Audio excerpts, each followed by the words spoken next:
야곱의 인생의 전반기는 굉장히 위태롭죠. 아버지를 속이고 형을 속이고 도망을 치고 야곱은 결혼식도 아슬아슬합니다. 결혼식에도 정말 예상치 못한 사건들이 일어나고, 그는 누가 그렇게 계획을 하고 사는 사람이 있겠습니까? 하지만 그는 4명의 부인과 12명의 아들을 두는 그런 인생이 전개되게 되어집니다.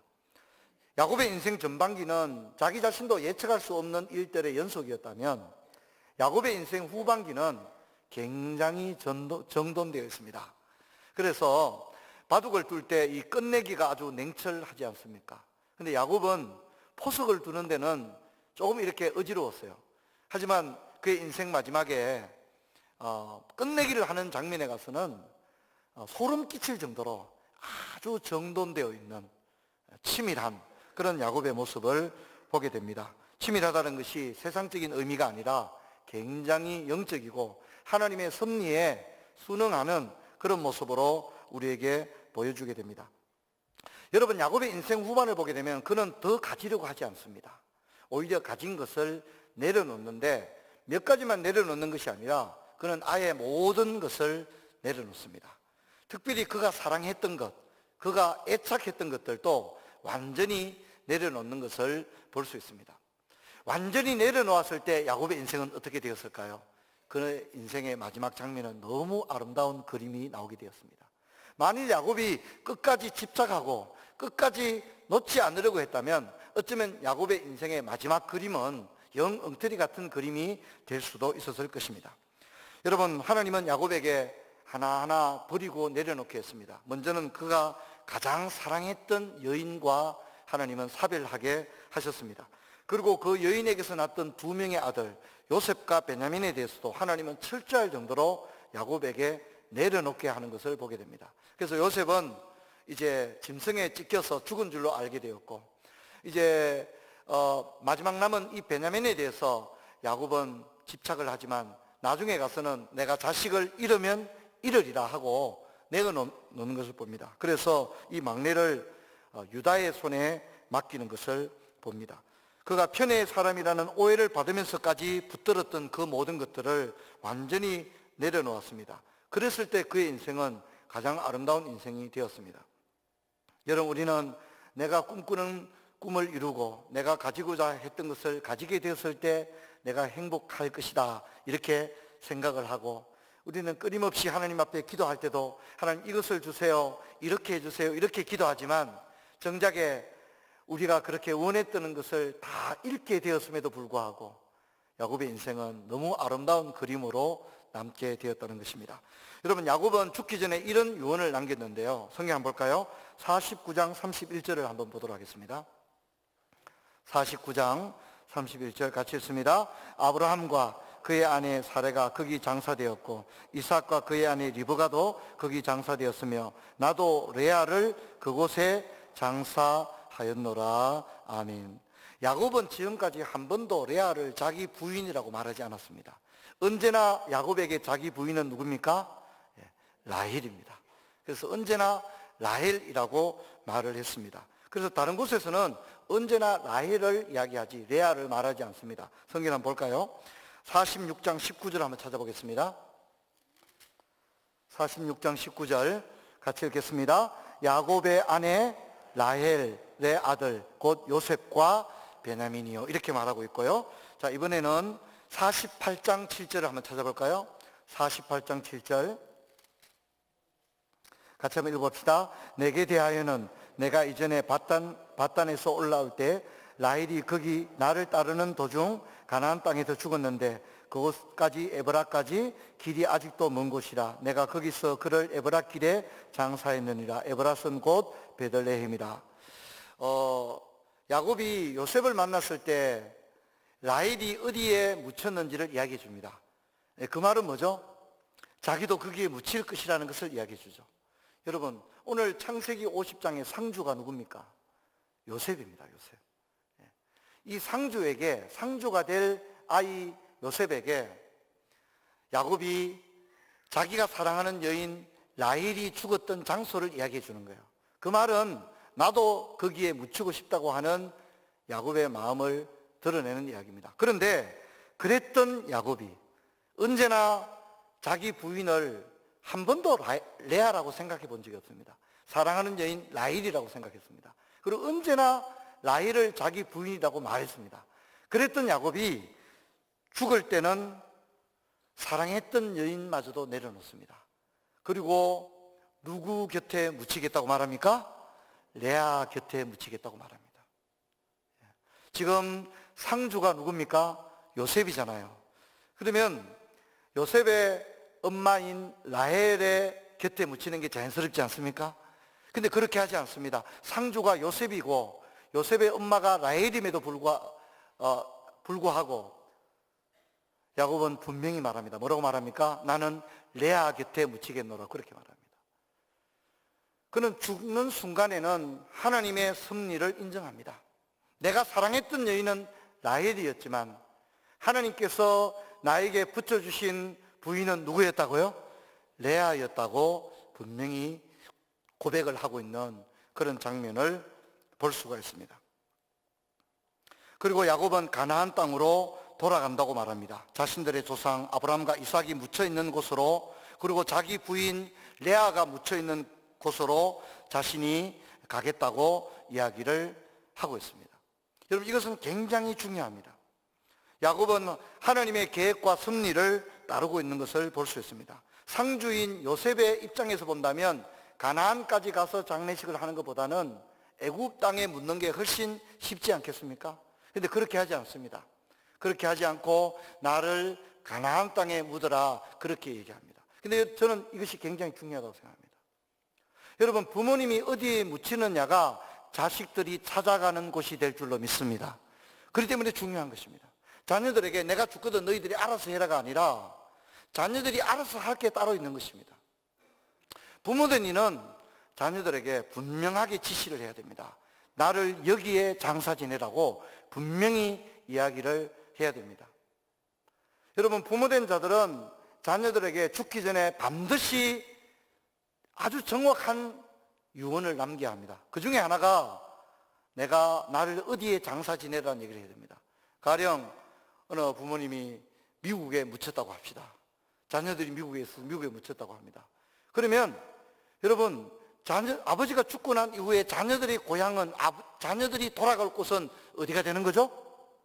아버지가 묻힌 곳이 되는 겁니다. 아버지가 아무 데나 막 묻혀야 되는 것이 아니라 아버지가 묻힌 곳은 자녀들이 찾아가는 곳이 되기 때문에 굉장히 중요한 의미를 가지게 되는 겁니다. 아버지가 묻힌 곳이 자녀들이 돌아갈 곳이 되는 것입니다. 그러므로 부모들은 내가 죽거든 알아서 하라가 아니라 내가 어디에 묻히기를 원한다고 분명히 말해야 되고, 부모의 매장지는, 아버지의 묘자리는 굉장히 중요한 의미를 가지는 것입니다. 중요한 의미를 가지는 겁니다. 부모들은 죽기 전에 자녀들에게 분명한 것들을 남겨야 됩니다. 분명하게 말해 주어야 합니다. 야곱이 가나안 땅에 묻힌다는 것은 그 아들들이 어디로 가게 될 것인가를 분명하게 의심할 여지가 없고 의논하거나 토의할 필요가 없는 겁니다. 아버지 묻힌 곳으로 가는 겁니다. 그래서 야곱은 죽을 때에 가나안에 묻어달라고 말하고 레아 곁에 묻어달라고 말함으로써 집안에 가뜩이나 배다른 부인이 4명이나 있었지 않습니까? 이복 자녀들이 흩어져 있지 않습니까? 그런 가정에 일어날 수 있는 모든 혼란을 일순간에 정리하는 걸 볼 수 있습니다. 나는 누구 곁으로 간다고요? 레아 곁으로 간다. 이런 말을 하는 순간 모든 교통정리가 완전히 끝나버렸습니다. 여러분, 뭐 그런 일이 없겠지만 부인이 4명인 남자가 있다고 합시다. 말을 안 하고 죽으면 어느 어머니 곁에 묻어야 된다는 게 안 나오잖아요. 여러분, 이해가 되십니까? 남의 일이라고 지금 감심이 좀 별로 없는데요. 여러분, 이 집 장례식은 사실 굉장히 복잡한 집이에요. 그렇죠? 배다른 어머니가 있지 않습니까?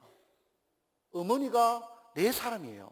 그러면 이 아버지는 어느 어머니 곁에 묻혀야 되는지 자식들 간의 생각이 다를 수가 있는 것입니다. 그런데 아주 분명하게 나는 누구 곁에요? 레아 곁에 묻히겠다고 분명하게 이야기함으로써 모든 것을 정리하는 것을 볼 수가 있는 것입니다. 여러분, 부모들은 자녀들에게 분명하게 말해줘야 됩니다. 부모가 말하는 것이 중요합니다. 부모의 신앙, 부모의 결단, 부모가 걸어간 길이 자녀들에게는 이제 방향을 결정해 주기 때문입니다. 그러므로 부모들은 자녀들에게 기회가 있을 때마다 분명하게 이야기해 줍니다. 죽기 전에 유언을 해야 됩니다. 언제나 말할 수 있는 것이 아니기 때문입니다. 오늘 야곱처럼 분명하게 말해 주어야만 합니다. 아버지가 말없이 돌아가시면 자녀들은 방향을 완전히 잃어버리게 되는 겁니다. 그래서 제가 장례식을 이렇게 집례를 해봐도 돌아가시기 전에 부모님이 명확한 유지를 남겨준 가정은 장례식이 아주 분명합니다. 그러나 부모님이 아무 말 없이 돌아가시면 형제들이 모여 의논해야 됩니다. 기독교식으로 하나, 유교식으로 하나, 이런 걸 의논하면 이건 잘못된 것입니다. 그러므로 여러분, 연로한 나이가 되면 언제든지 자녀들에게 미리 이야기할 수 있기를 주의 이름으로 축원합니다. 우리 교회 이제 돌아가신 권사님이 계신데, 이 권사님이 몸이 아프시니까 이제 본인이 몸이 아프다는 걸 아시니까 막 걱정이 되신 것 같아요. 그래서 막 밤에 막 야단이 났어요. 자녀들을 깨우고, 그리고 담임 목사님한테 막 전화해서 빨리 목사님 우리 집에 오라 하라고, 이제 본인이 이제 천국이 지금 간다고 그렇게 생각하신 거예요. 그래서 저를 막 불러서 밤에 가서 임종 예배를 드렸는데, 그리고도 권사님 오래 사셨어요. 근데 저는 그게 진짜 중요하다는 생각을 합니다. 이건 웃을 일이 아닙니다. 그 태도가 중요한 겁니다.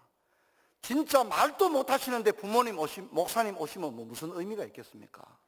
부모님이 그래도 의식이 있으시고 생각이 뚜렷하실 때에 어머님, 아버님, 저희들에게 하실 말씀은 어떠신가요? 이렇게 물어도 보고, 목사님 모셔서 함께 예배 드릴까요? 물어도 보고, 그렇게 해야 되는 겁니다.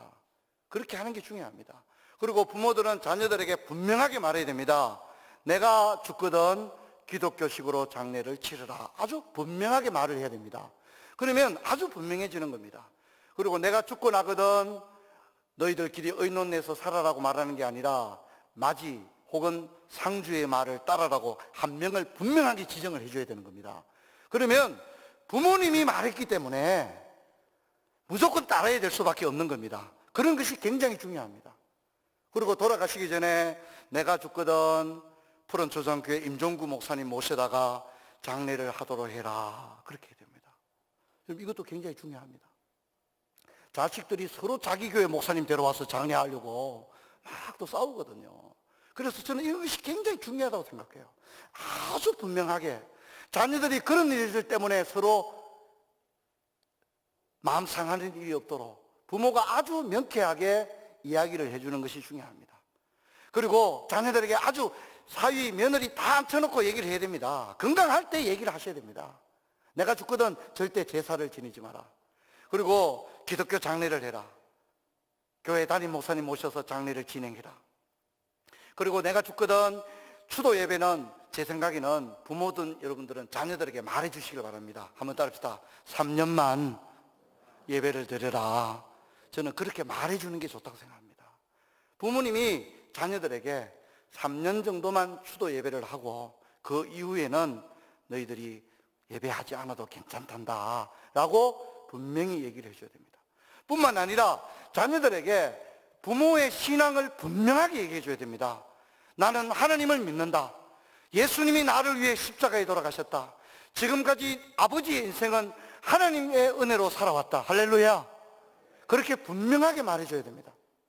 그리고 나는 이제나 저제나 저 천국에 가게 될 건데 너희들도 이제 신앙생활 잘하다가 내가 먼저 천국에 가 있을 테니까 나중에 우리 가족 천국에서 만나자구나 분명하게 말할 수 있기를 주의 이름으로 축원합니다.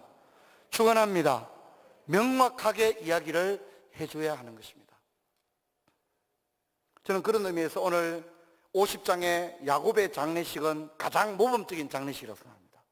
아주 분명하게 이야기해 놓고 있습니다. 어떤 가정은 부모님의 장례식 이후에 가정이 더 혼란스러워집니다. 부모님의 장례식 이후에 형제들이 등을 돌리고 서는 것도 보게 됩니다. 부모님이 분명한 방향을 가르쳐 주지 않았기 때문에 아버지 돌아가시고 난 이후부터는 자기 마음대로 삽니다. 자기 마음대로 사는 거예요. 아들들은 아들들대로, 딸들은 딸들대로. 그때는 서로 누구 말도 듣지 않습니다. 왜? 아버지가 돌아가셨기 때문에. 그런 문제가 생기는 것입니다. 그러므로 창세기 50장은 우리가 어떻게 해야 하는 것인가를 아주 잘 이야기해 줍니다. 오늘 부모들은 여호수아처럼 말해야 됩니다. 나와 내 집은 여호와를 섬기겠노라. 분명하게 이야기를 해 줘야 합니다. 부모님들이 보니까 다른 것들은 참 얘기를 많이 해요. 김치는 이래 담그라, 김치 그래 담그는 법이 아니다부터 시작해서 잡채는 이렇게 해야 된다, 너 잡채 그래 하는 게 아니다, 이런 얘기를 굉장히 많이 하시는데 결정적으로 중요한 얘기는 안 하고 가버리시는 거예요. 여러분, 부모 세대들이 자녀들에게 가정예배 드릴 때나 명절 어간에 온 식구들이 모였을 때나 반복적으로 그렇게 말할 수 있어야 합니다. 야곱의 장례식은 70일이 걸렸습니다. 이는 성경에 등장하는 최장 장례식 일정입니다. 이스라엘은 한 달을 애곡하는데 모세의 경우도 한 달을 애곡했습니다. 그런데 야곱은 70일이 걸린 이유는 40일은 방부 처리를 하는 향을 넣는 기간이었기 때문에 전체 70일이 걸리게 됩니다. 야곱의 장례에서 또 하나 의미 있는 부분들은 아버지의 장례식에 모든 아들들이 한 마음으로 함께 했다는 것입니다. 그래서 우리가 창세기 50장 8절 같이 한번 읽어볼까요?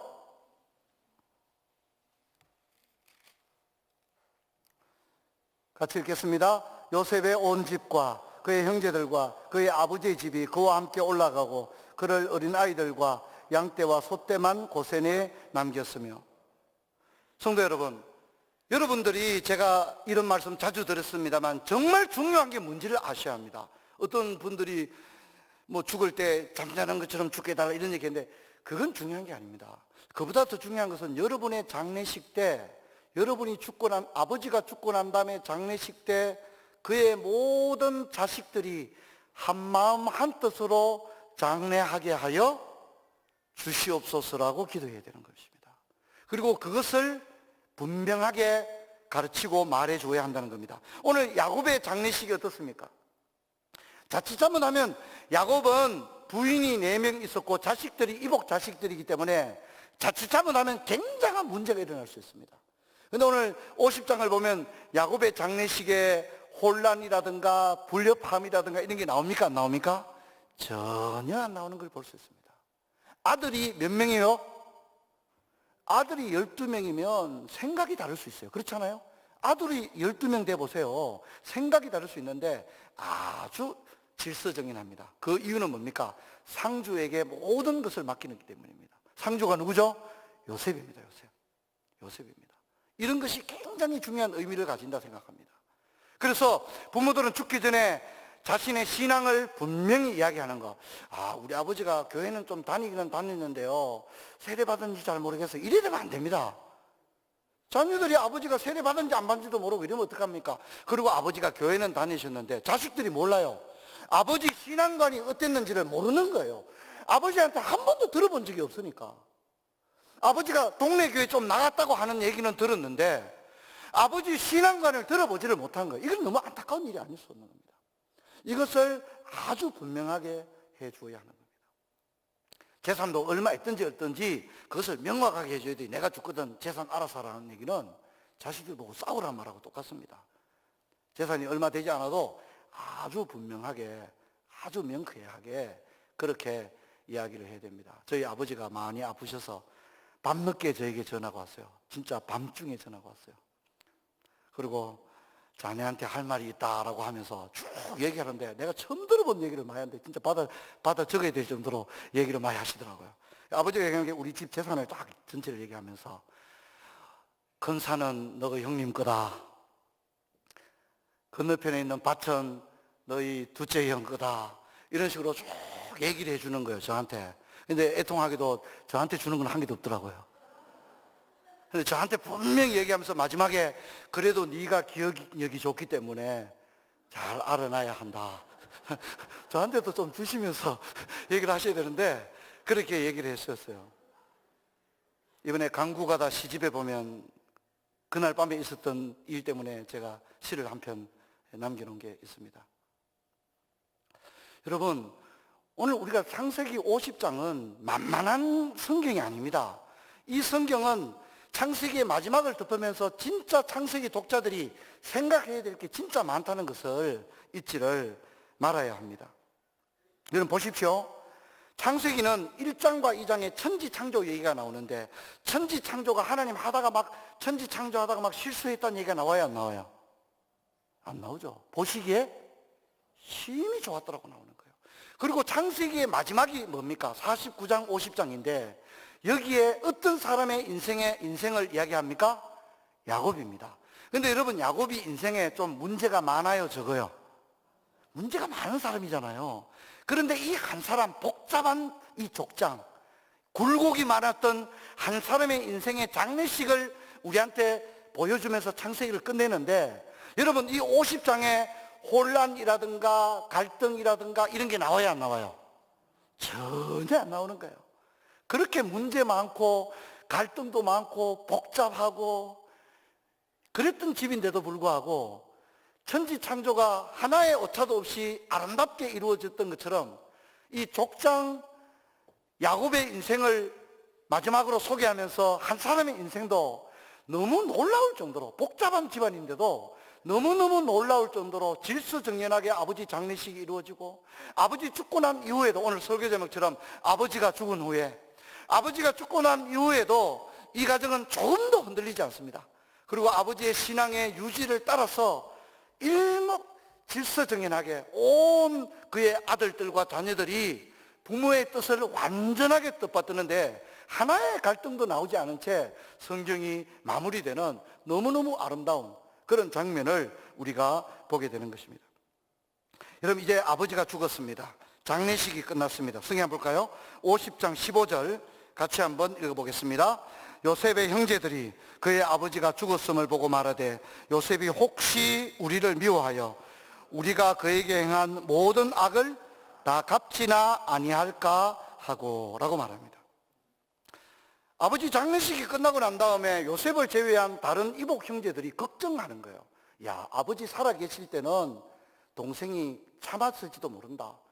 아버지 죽고 나면 우리를 해코지할 수도 있다. 악을 갚을 수도 있다. 이 생각을 하고 있는 거예요. 이 얘기가 요셉의 귀에 들리게 된 거예요. 그리고 18절에 보면 요셉의 형들이 요셉 앞에 와서 엎드려 절합니다. 그러면서 보니까 우리는 당신들의 종입니다. 이 얘기를 하고 있습니다. 여기서 우리는 또다시 언약에 대한 생각을 해보게 됩니다. 11별과 볕단 11개가 요셉을 향하여 절한다고 하던 그 이야기가 창세기 마지막에 한 번 더 언급되고 실제로 야곱의 아들들이 요셉에게 절하고 있는 장면을 한 번 더 독자들에게 보여주고 있는 겁니다. 이 말은 뭘 의미할까요? 창세기 마지막에 이 장면을 한 번 더 독자들에게 이야기하는 의미가 뭘까요? 그것은 하나님의 약속은 신실한 줄로 믿습니다. 하나님이 우리에게 준 비전과 하나님이 우리에게 준 약속은 반드시 이루어진다는 것을 창세기 독자들에게 한 번 더 각인시키고 있는 장면이다. 그렇게 이야기할 수 있습니다. 자, 그랬을 때 여기 요셉의 반응이 중요합니다. 성경 볼까요? 50장 17절 같이 한번 읽어보겠습니다. 너희는 이같이 요셉에게 이르라. 내 형이 내게 악을 행하였을지라도 이제 바라건대 그들의 허물과 죄를 용서하라 하셨나니 당신 아버지의 하나님의 종들인 우리 죄를 이제 용서하소서 하며 요셉이 그들이 그에게 하는 말을 들을 때에 울었다. 그래 말합니다. 울었다고 말합니다. 근데 이 말은 좀 이렇게 문맥상은 쉽게 이해가 안 됩니다. 아버지 장례식 끝나고 동생들이 형들이 동생에게 와서 이제 혹시 아버지 돌아가신 다음에 자네가 변심하는 게 아닌가 이렇게 말했을 때 아닙니다라고 하면 끝날 텐데 왜 이 장면에 굳이 요셉이 울어야만 했을까 하는 생각을 하게 되는 것입니다. 여러분, 17년의 시간이 지났습니다. 그들이 곡식 사건 때 만났을 때 이미 요셉은 형들을 용서했습니다. 용서하고 난 이후에 17년 세월이 지났는데 형들이 갑자기 장례식 끝나고 난 다음에 동생한테 와서 다 엎드려 절하면서 우리를 용서해달라고 얘기를 하는 거예요. 이때 요셉이 울고 있습니다. 여러분, 이 운다는 게 좋기도 하고 나쁘기도 한 거거든요. 근데 누가 우느냐가 언제나 중요합니다. 힘없고 약한 사람이 우느냐, 힘 있는 사람이 우느냐에 따라 얘기가 달라집니다. 힘없고 약한 사람이 울면 어떻게 되죠? 그건 참 슬픈 일이죠. 가슴 아픈 일이죠. 그런데 힘 있는 사람이 울면 문제가 돼요, 안 돼요? 네, 문제가 안 되는 겁니다. 여러분, 지금 힘 있는 사람이 울고 있습니까? 힘 없는 사람이 울고 있습니까? 힘 있는 사람이 울고 있어요. 그렇죠? 저는 이 장면이 너무 아름답다고 생각해요. 창세기 50장에서 놓치지 말아야 될 부분이 난 이 부분이라고 생각해요. 요셉이 울고 있다는 겁니다.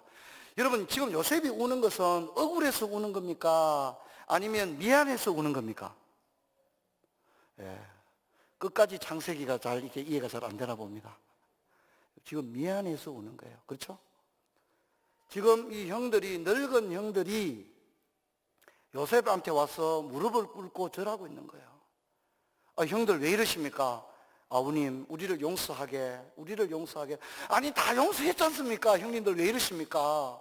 그런데 요셉이 우는 거예요. 왜 웁니까? 내가 형들한테 용서한다고 말했지만 형님들은 지금까지 그게 짐으로 남아 있었나 보다. 나는 용서한다고 말했는데 형님들은 그것이 못내 짐으로 남아 있었나 보다. 내가 형님들한테 좀 더 다정다감하게 대하고 그랬더라면 형님들도 그 무거운 짐을 다 내려놓고 살았을 텐데, 형님들이 아버지 돌아가시고 나니까 이 동생한테 와서 또다시 절을 하니까, 잘못했다고 말하니까, 내가 그때 잘못했다고 말했지만 형님들과 조금 더 다정다감하게 지내고 형님들과 이야기도 많이 하고 그랬더라면 형님들이 그 마음의 짐을 내려놓았을 텐데, 형님들이 지금까지 동생 일 때문에 지금까지 저 죄책감을 느끼고 아직까지 살았구나, 이 생각을 하니까 요셉이 마음이 무거웠던 겁니다. 그래서 여기는 서섭에서 우는 것이 아니라 미안한 마음으로 죄책감을 가지고 살아왔던 그 형제들에 대하여 미안한 감정을 가지고 요셉이 울고 있는 겁니다. 저는 그런 의미에서 이 요셉의 모습이 너무 아름답다고 생각합니다. 형님들 이상한 사람들 다 보겠네. 내가 용서한다고 다 말했는데 이제 와서 또 왜 저러나, 참 알다가도 모르겠네, 그래 말한 게 아니라, 상처를 지닌 채 17년 세월을 이집트 와서도 그것을 무거운 짐으로 안고 살아와서 형들에 대하여 긍휼의 마음을 가졌던 그런 넓은 요셉의 마음, 형님들 이해 못하겠네가 아니라 그런 형들에 대하여 긍휼의 마음을 가졌던 요셉의 마음, 그래서 울기까지 했던 이 요셉의 마음. 여러분, 창세기는 이 요셉의 모습을 독자들에게 보여줌으로써 오늘 정서가 메마르고 정이 사라진 오늘 우리들에 대하여 또다시 이야기하고 있는 것입니다. 요셉은 두 번 울었습니다. 아버지가 돌아가셨을 때 울었고, 또 형님들이 와서 이렇게 말하니까 자기가 형님들을 좀 더 잘 보살펴야 했는데, 형님들 마음에 짐지지 않고 편하게 살도록 해야 됐는데 그렇게 하지 못했던 자기 자신을 자책하면서 형님들 앞에 울고 있는 겁니다. 성경 한번 볼까요? 50장 21절 같이 한번 읽어보겠습니다. 시작. 당신들은 두려워하지 마소서. 내가 당신들과 당신들의 자녀를 기르리이다 하고 그들을 간곡한 말로 위로하였더라. 아멘. 그렇게 말합니다. 형님들을 안심시키면서, 형님들 다 용서했으니까 걱정하지 마십시오. 아버지 돌아가셔도 내가 달라질 것은 없습니다 라고 말하면서 이제 뭐라도 말합니까?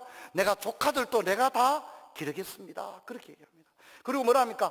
간곡한 말로 위로하였더라. 우리 한번 따라합시다. 간곡한 말로 위로하였더라. 저는 여기서 이 요셉의 넓은 인격을 봅니다. 우리의 집안에도 이런 사람이 있어야 되는 겁니다. 요셉 같은 사람이 있어야 됩니다. 넓은 가슴으로 모두를 다 끌어안을 수 있는, 그리고 전체를 책임질 수 있는, 그리고 그들을 막 나무라는 게 아니라 간곡한 말로 위로하는 이런 요셉의 모습. 여러분, 가정에도 이런 요셉과 같은 큰형님, 큰 누님이 있어야 됩니다. 교회에도 마찬가지입니다. 교회도 이런 요셉과 같은 목사님, 요셉과 같은 장로님이 있어야 됩니다. 교회도 목사님이 기도하다 울고 장로님들이 기도하다 우는 교회는 건강한 교회입니다. 근데 목사님, 장로님은 안 울어요. 근데 성도님들은 울어요. 그러면 그건 건강한 교회가 아닌 겁니다. 오늘 요셉이 울고 있습니다. 그리고 걱정하지 마십시오, 형님들. 조카들 내가 책임질게요. 그리고 간곡한 말로 위로하는 이 요셉의 모습을 여러분, 우리 창세기 강의를 끝내면서 저와 여러분의 가슴에도 이 요셉의 넓은 마음이 우리의 마음에 각인되고 남아있게 되기를 주의 이름으로 축원합니다. 이런 사람이 필요한 것입니다. 이런 사람이 필요한 것입니다. 요셉은 형제들에게 한 번 더 용서하고 형제를 안심시킵니다. 그리고 위로하고 있습니다. 당신들의 자녀도 내가 다 돌보겠다고 안심을 시키고 있습니다. 이런 요셉에게 아버지 세대가 가졌던 불안정한 모습을 회복한 족장의 모습을 보게 됩니다. 그동안의 족장들은 편애와 시기, 질투를 가지고 있었지만 이제 마지막 족장인 요셉 때에 와서는 그런 족장들이 가졌던 부족한 부분들을 다 넘어서서 모든 형제와 가족들을 자신의 품에 안는 넓은 가슴을 가진 족장의 모습을 독자들은 읽게 되는 것입니다. 여러분, 아버지가 죽은 후에 어떤 가정들은 정말 형제들이 남남처럼 돌아서지 않습니까? 그런데 창세기는 불완전한 가정이 하나 되는 아름다운 장면을 보여주는 것으로 마감을 하고 있습니다. 여러분, 창세기에는 두 번의 큰 용서가 나옵니다. 하나는 에서와 야곱의 용서입니다. 동생이 팥죽 한 그릇에 장자의 명분을 샀죠. 이 두 사람도 서로 용서하기 참 어려운 사람들인데 용서를 했습니다. 요셉과 형제들도 용서하고 있는데 형제들이 요셉을 노예로 팔았습니다. 이게 어떻게 용서가 되겠습니까? 그런데 용서하고 있습니다. 여러분, 창세기는 오늘 우리들에게 뭘 말할까요? 오늘 가정이 주 안에 하나 되기를 원하는 많은 사람들의 마음에 진짜 중요한 것은 용서라는 것을 이야기해 주고 있는 겁니다. 40일 새벽 기도도 중요하겠지만 정말 중요한 것은 용서 없이는 하나 될 수 없고 하나님이 뜻을 이룰 수 없다는 것입니다.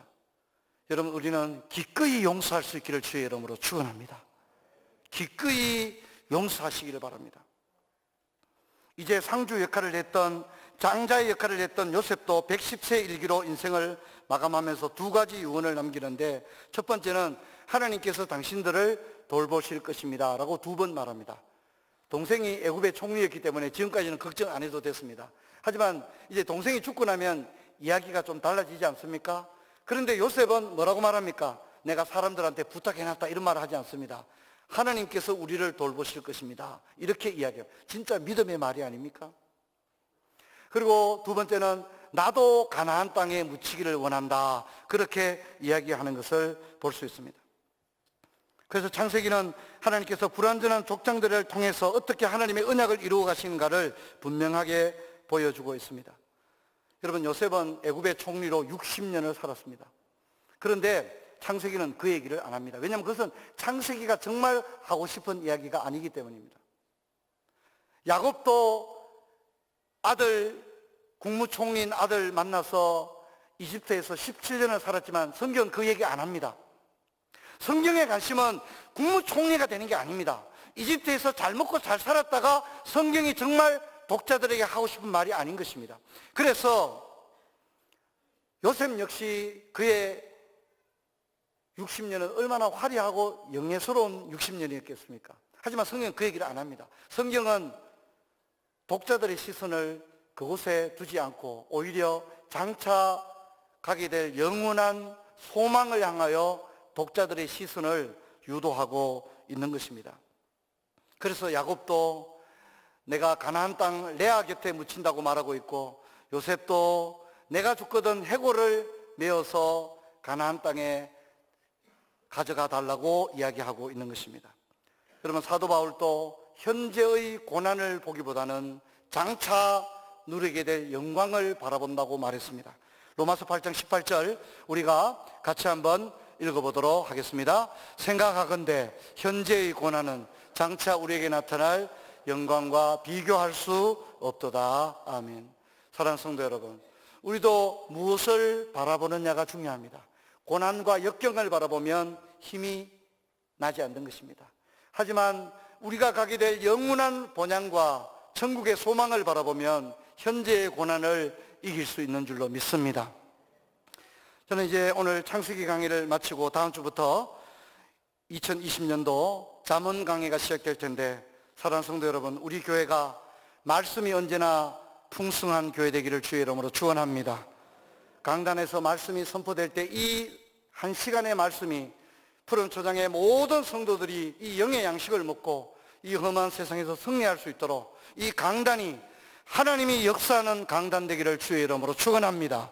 그래서 강단을 위해서 기도해 주시고 또 내년에 잠언을 가지고 1년 동안 강의할 설교자인 저를 위해서도 기도해 주시고 우리 모두가 주일 예배 시간마다 말씀을 통하여 하나님을 경험하고 천국을 경험하고 능력과 생명을 경험하는 복된 은혜가 있기를 주의 이름으로 축원합니다.